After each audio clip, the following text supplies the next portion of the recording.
but we could show up. Stuff if we put together and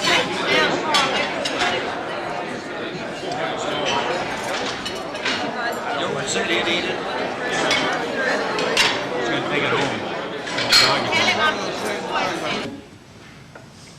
Because of the activity that John and Lucille had provided and the information that they had provided for Carnival Glass, there were some suggestions that we do something that would honor the Britts. So last year, as you were here, we had the presentation to start off the honoring the John and Lucille Britt Excellence in Carnival Glass Award. So that started, and then we are planning on each year after that to recognize one of those Carnival Glass collectors and members that have distributed or have exhibited excellence in Carnival Glass. And this year, when we started to discuss those persons that we might honor, it was quite obvious that who that those people would be.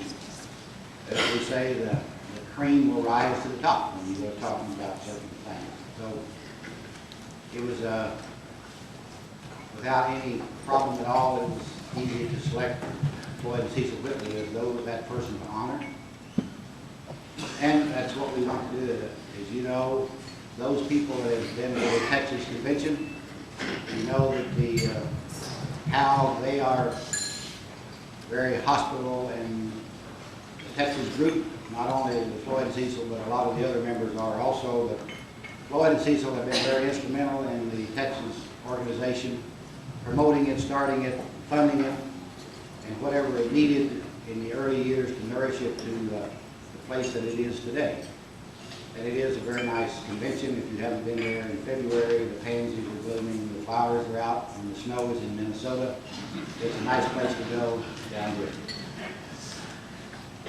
So I'm sure they would welcome you, and you would understand some of their hospitality. But anyway, we have asked a distinguished panel of Carnival collectors to recognize the Whitleys. We first started eating, and the bread was on the table, and you know, the salad dressing, and Floyd started breaking the bread, and he thought that was biscuits and gravy. Cecil punched him a little bit and said, "That's for your salad." And we decided also that we need to make this in a video so that Cecil could explain it later on to Floyd.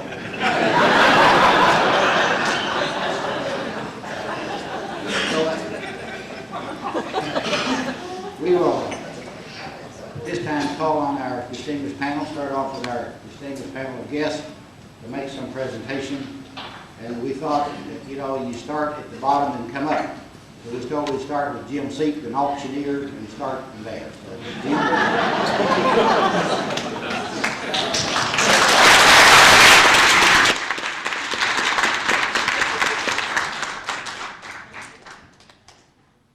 When Bob asked me to talk about these two, I tried to think of the reason why they would be getting the award.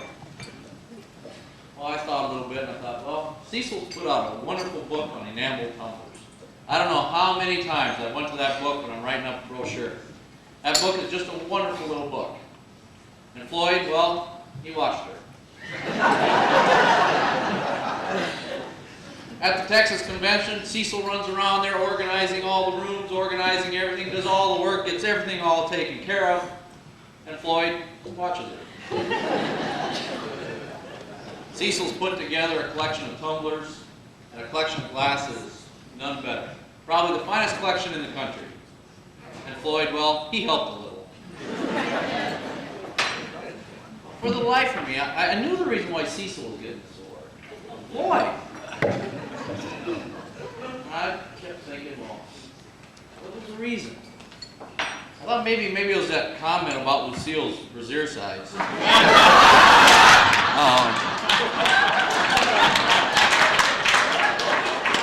I thought maybe that was it.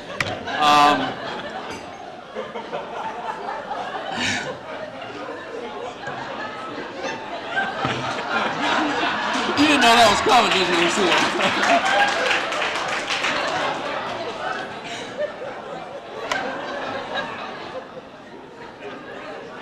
And then after John's auction, I was sitting in the room with John and Lucille, and we got to talking about Floyd and Cecil, and John said something about Floyd, and I said something about Floyd, and then Floyd says, you know, that Floyd, he's a character. And you know, without Carnival Glass characters, there's not Carnival Glass. It's not as fun. Carnival Glass is only as good as the people around it. And Floyd, that's one of them. You've got the best wife in the world and one of the nicest people in the world. Thank you very much.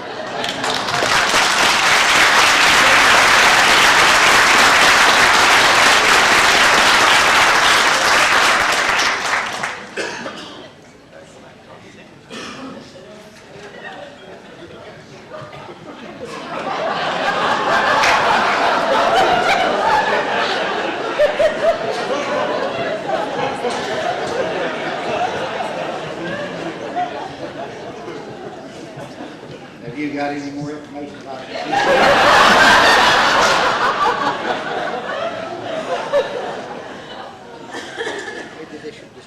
Well, we needed one person that might have a little dignity to this. And Carl Schrader has been the president of the International Carnival Glass Club, so we knew that he would be nothing but serious about this. He takes this Carnival Glass serious. So we thought we would call on at least one serious person to give us the straight facts about what's going on. Carl Schrader.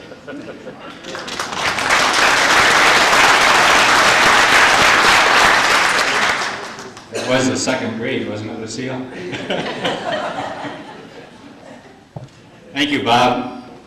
When I was asked to talk, I thought, boy, what an honor it is to speak to a group like this and honor two fine people. And I had to think, what would I say about Cecil and Floyd? Well, the Cecil part came up real good, just like Jim said, but Floyd, I'm still trying to figure out what I can say good about him.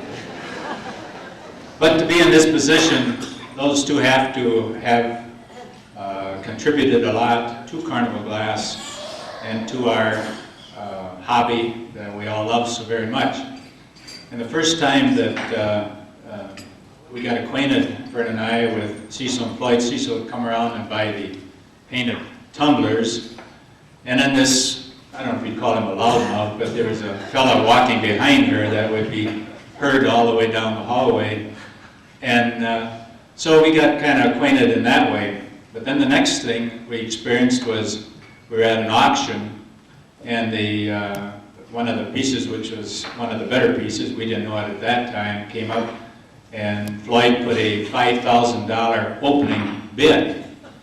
And I was sitting by Cecil at that time, and it really shocked me because I didn't even bring that much money along, and let alone him making that opening bid.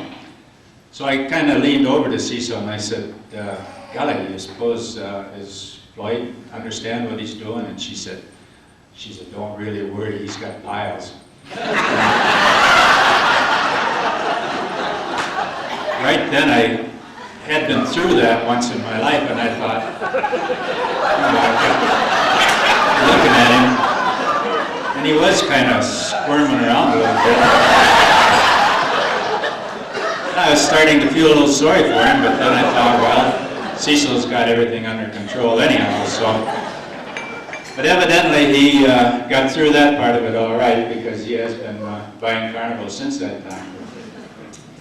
But I know Floyd is very helpful around the house and things, and Cecil said that he is that way, especially when she vacuums, he lifts his feet so she can work underneath him. So. And then he has one favorite. He has always liked 7-course meals. And you can tell that just me standing here looking at it, you know. And that consists of a hot dog and a 6-pack of beer. So I, as a member of the HOGA convention and past president of ICTA, am really proud and pleased that these two were chosen for this honor. And I always like to say that it's the Carnival class that brought us together, but it's the friends that keep us together. And that's the way I hope we stay. Thank you very much.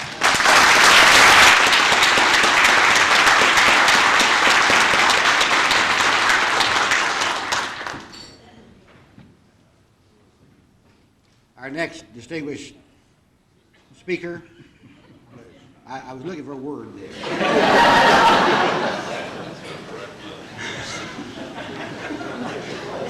Bad word.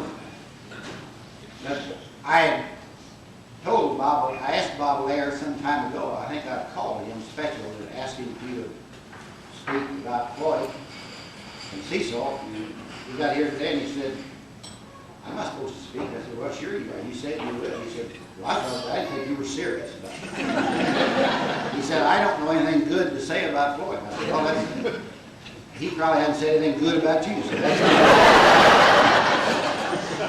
well, anyway, our next distinguished speaker, and I know that he has some Flowers. louder. Flowers. Thank you. Yes. Move the flowers. Thank you. Hey, Cecil's here. I'm sorry. Thank you. But at this time, we'll call on the other distinguished Texan, Bob Lair.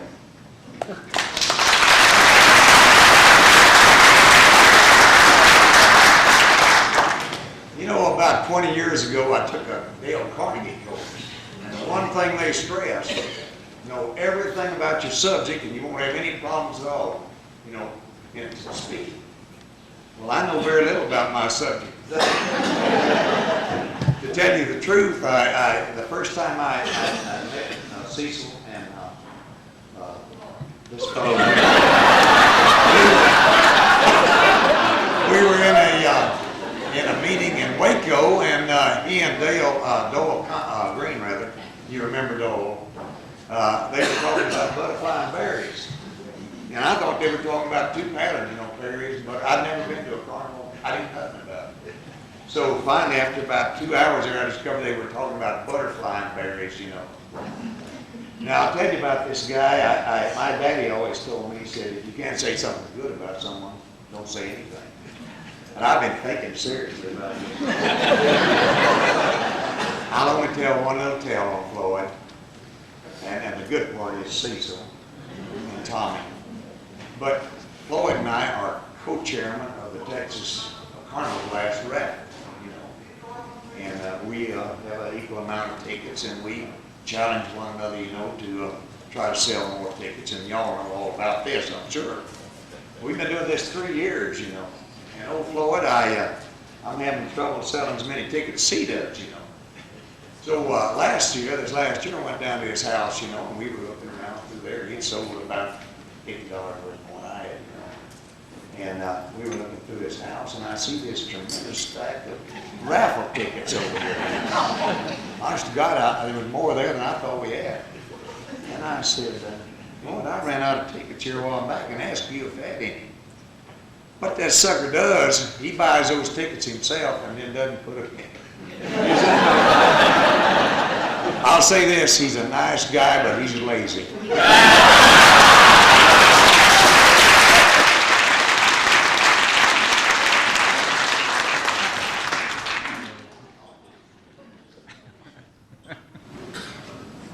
Well, our next distinguished speaker, and all of you know that, he's an insurance salesman, so you know that they're distinguished.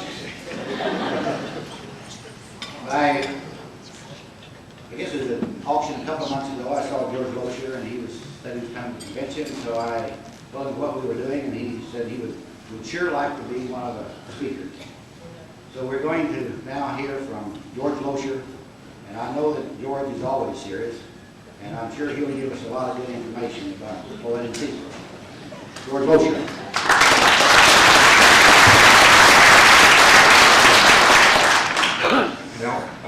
President Grissom asked me, if he said about 2 months ago, to say something nice about Floyd and Cecil, and to do it in about 5 minutes. Two impossibles happened instantly. I can't talk for 5 minutes. It's got to be longer. And I can't think of anything nice to say about Floyd. But I'll put Cecil to rest real early. If there is such a thing as a Texas lady in our book, because I refer to my wife and herself, Cecil is a Texas lady. And so we'll leave her alone because I can't think of anything bad to say about her. And by the way, he said you want me to speak about the Whitleys. Now, for sure, who are they? This is Whitleys, okay. They told me that Floyd was, I heard about him years ago, but then everybody has, and I heard that he was in oil. And the first time I seen him, I told my wife he is. He works with Jiffy Lube, one of them quick oil change places. But then I seen the looks of his wallet, and I figured he ain't making that kind of money in the Jiffy Lube place. He is one of the most witty persons that I have ever known in my life, and I've been in business for many, many years. He always has an answer. In fact, he reminds me of that plant that'll catch a fly. What do you call that, Mavis? What do you call that, Mavis? Yeah, a penis flytrap. What did you say? What did you say? Oh, a Venus flytrap. I'm sorry. I'm glad we got that. Sorry. Now, Cecil was the teacher for many years, but Floyd really is a good instructor. Like I say, his wit, a few years ago, he was telling me that when Cecil retired, he was going to get her a rocking chair, sit her on the front porch of their house, teach her how to dip snuff, and wait for the mailman to bring her Social Security check. Well, Cecil got a rocking chair and he sat right beside her. One day a guy was coming by with a load of manure. And Floyd said, "What are you going to do with that manure?" He said, "I'm putting it on the strawberries." He told Cecil, "We ought to try that sometime instead of whipped cream."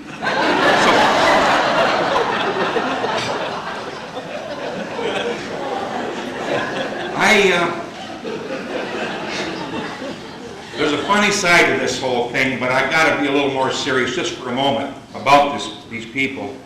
One is her book, the time they spent in Carnival class, that has really helped every one of us if we will just allow it to do so. I can remember one time years and years ago when I think I'd sold a few pieces of Carnival and Cecil was trying to build her tumbler collection, and she sent me a list of tumblers she wanted. Well, I didn't have them, but I said I'd be on the lookout because they look like, easy prey to make a lot of money on these people. So anyway, I went to the convention in Marietta, Georgia, and I knew these tumblers they were looking for. And I don't remember how many years ago. It was the ICGA. And I went through these rooms. I felt like John the Baptist. Someone will follow me much greater than I am. And I asked these people to put these tumblers back. And Floyd and Cecil came in, and I wheeled him around to all these rooms, and he bought every one of the tumblers. Afterwards, he thanked me very much, and he slipped me $150. And nobody ever does that. And I thought, how one man can be so generous. And I'm serious. I thought they're the most generous, giving people, I think, in this hobby that I have ever known. And I think, and I don't say that to be joking, I mean that to be actual fact. And the one thing I like about them, and I hope that it stays, that I can call them my friends. Besides everything else, they are my friends. I don't know what in the world, why we're up here, and what you're inducting me into, but I think, Floyd, maybe you ought to get a duffel bag. I think the Marine Corps are looking for a few more good men. Thank you for your time.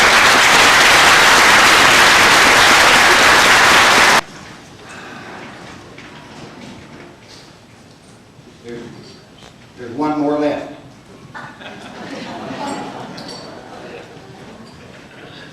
Well, we had to have one Texan to give us the right information, and he's been the past president, and he finally got that job off to Roy Haggard.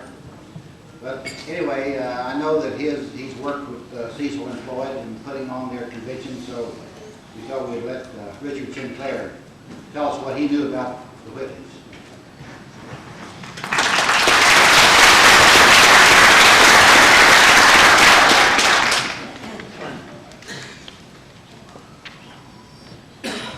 First of all, let me say that I'm pleased that so many of you turned out for this award.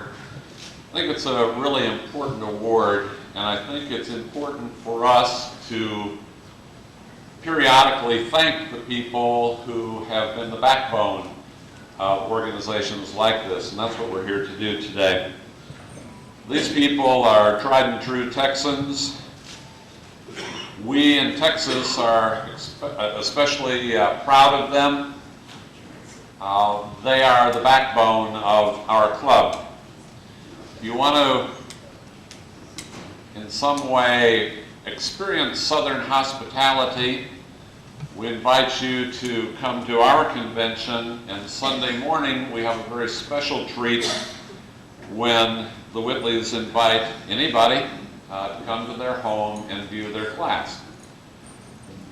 Last night I was sitting and thinking about this program, and I chose not to tell the funny stories, but to find words that I felt epitomize these two individuals.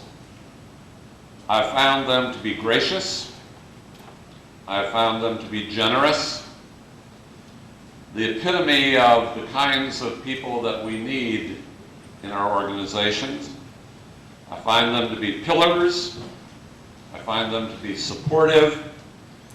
I find them to be hardworking, always willing to help, willing to risk, willing to try something different. And I can't think of anybody more deserving of this first John and Lucille Britt Award for Excellence in promoting Carnival. I'm proud to know them. I'm proud to consider them as friends. And we in Texas wanted to present to them from our club, but representing all people that appreciate fine things that they do, with some flowers. So Roy, if you would come up and give this to Floyd.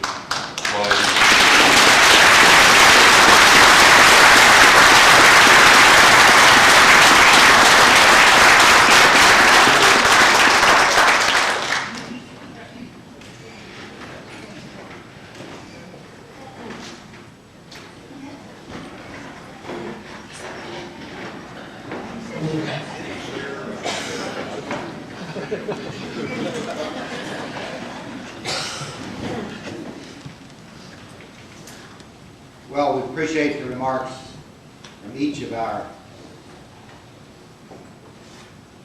panel that spoke. I know it's nice to be able to have a few laughs at someone else's expense, but I think that's probably the most recognized honor to a couple where we can take poke fun at them. I think that, Richard, you said that the Texans were proud of them, but I think that we're all proud of them. John, we'd like for you to make the final presentation to us.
Cecil would like to say something, then we'll offer an opportunity for Floyd to rebut these people. Cecil. obviously the serious one, I'd like to say thanks to Hoga for this really great honor that you've given us today. We've been coming to the Hoga Convention a long time, and we hardly ever miss one, and they've always been most enjoyable. Thanks, Hoga. Also, I would like to thank our Texas friends. We truly love those Texans, and there are 23 of us here, and we're real proud of having that many here at the convention. I'd also like to take a point of personal privilege and recognize our son and his wife, Tommy and Jeannie Whitley, who have come to this convention for the first time. Would you stand here?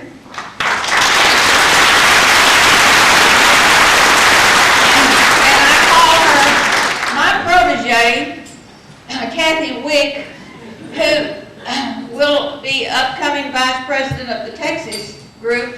And this is her first convention, and she's been so excited that she could hardly work for the last 2 or 3 weeks. Kathy, would you stand up? As I heard all these nice things, I leaned over to Floyd and I said, who are they talking about? But anyway, we thank you very much.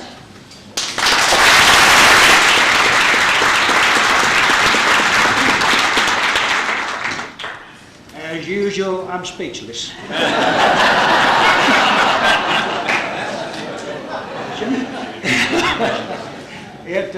I worried a lot, but first, John, let me say it's a great honor for us to have our name on this video.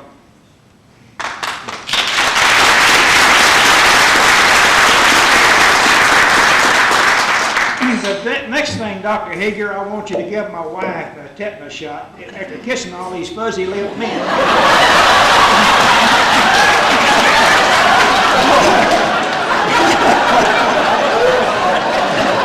There's got to be something down in that hair of this baby. But I would like to give a rebuttal, but everything that they've said is true. The only thing I was telling Cecil this morning, and like I say, George is our very dear friend, but for 5 or 6 years, I never see anything but the seat of his britches. He would always have his head down in somebody's glass box going through it. We'd come up here, and we'd never get to see his face. So that's the way it is. Digging through the glass. Our good friend from Texas here, Cecil and I have been trying. We got this little calf. You know, and we've been feeding him, trying to fix Bob a belt. I mean, the more we feed the calf, the more Bob feeds himself. And we've known Bob now for about 8 or 10 years, and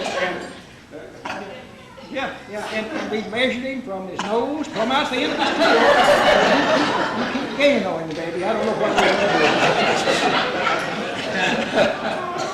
And all of you know not to believe a car salesman. But anyway, we appreciate you all as very dear friends, and like I say, Texas Club adopted this club many years ago.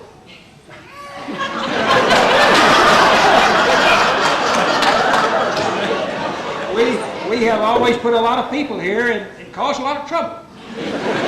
We like to make our friends happy, and if we can make our enemies a little more miserable, we're happier with it. So thank you all. We appreciate the award and the spirit in which it was intended.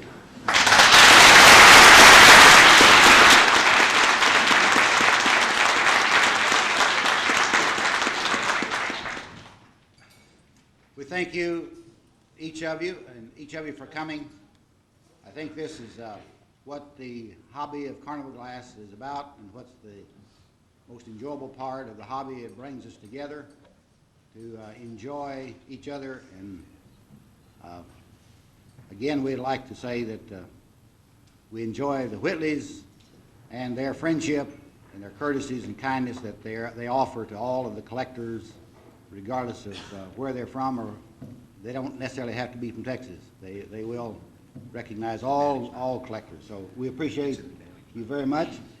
It is indeed an honor for Hoga to make this presentation and present this to you and be our first recipient.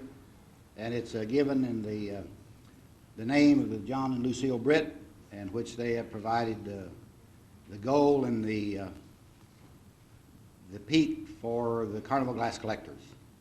And we know that both Floyd and Cecil are at that peak, and we enjoy your friendship and coming to the convention and all of the Texans. But anyway, this concludes this part, and then we will then continue the annual meeting across the hall as soon as we can get rearranged again and people have a chance to hit the restroom or whatever they need to do, and then we'll continue the annual meeting. Thank you very much.